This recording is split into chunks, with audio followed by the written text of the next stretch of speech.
their vehicle pulling up towards the front of Kroger's, and they passed right beside of me.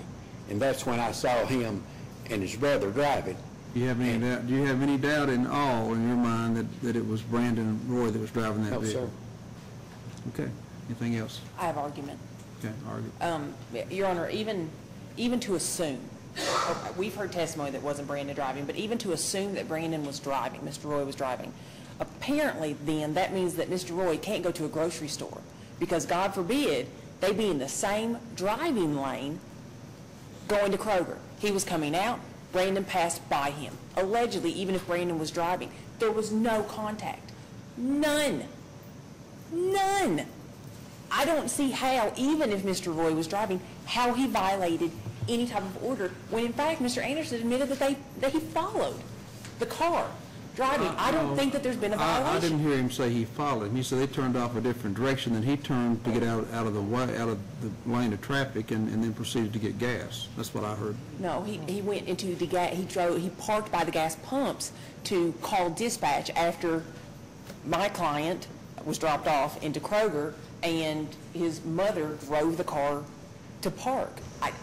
I don't see how this is a violation unless now we're going to set up times where, okay, Mr. Anderson's allowed to go to Kroger on these days and then Mr. Roy's allowed to go on these days. I mean, at some point, you're taking away my client's liberty just to be out in public.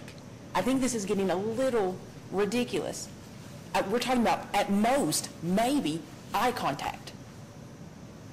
I mean, there were it's not even said that my client had made the gestures. That was Logan. He didn't even, Mr. Anderson didn't even say it was my client who made the gestures. It was Logan, his little brother, who made the gestures. At most, my client, from his testimony, was driving. I don't think that this is a probation violation. I don't see how this meets the standard for probable cause, seeing as how there was no contact. It is not a probable cause standard on probation violation. It's a lesser standard. Let me respond. So it's lesser standard than proof beyond a reasonable doubt. Your Honor, this is exactly what I expect. That's why I filed the motion. Because this type of contact, if individual can get away with this, they're always going to be getting away with this. It's very interesting to me that we agree that we were there. We agree that Mr. Roy was in the vicinity, although not in the vehicle. We agree that indeed this brother is the one flipping him off, but we can't agree that it was him. The reason being, they know how to play this system. They know exactly what to be able to come in here and testify to. I mean, seriously, being able to recognize the two of them, although the son and mother, they don't look at anything alike. And then the son, and then the brother says that they flipped him off. I just think it's exactly what this court tries to keep away from, and that's this contact, or even indirect contact.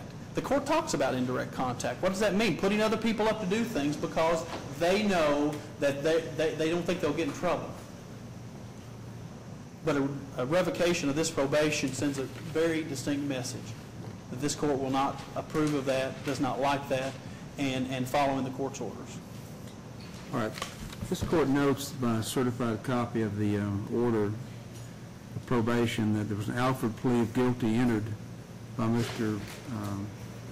Brandon Cole Roy on April 26, 2011, case 9M708. At the same time, there was a motion for Carrie Sue Powell, same case. So, in essence, if we had Ms. Powell's case before the court today, she just simply admitted a violation of the court's order. Your Honor, I would argue that she hasn't. She was in a car driving. I was driving. I didn't. I don't think that's a violation. I've got a different opinion of that. Now, here's the way I view this. The order was that there was to be 30 days probated, 2 years condition, no violation of law, and no contact with Rebecca, Roy, Dale, or Jean Anderson, and Carolyn Holt. That was the agreement. Now, I realize, and we go over this time and time again, I'm not so sure I didn't go over it the day that they entered their plea, about how that you can walk into a grocery store and you might, in a small community, you might run into this person that you should avoid contact with. But what you do at that juncture is you make every effort to get away and not have any more contact with them. Court finds from the evidence that this pulling around, and even if another person was the one that was making the obscene gestures, that's contact.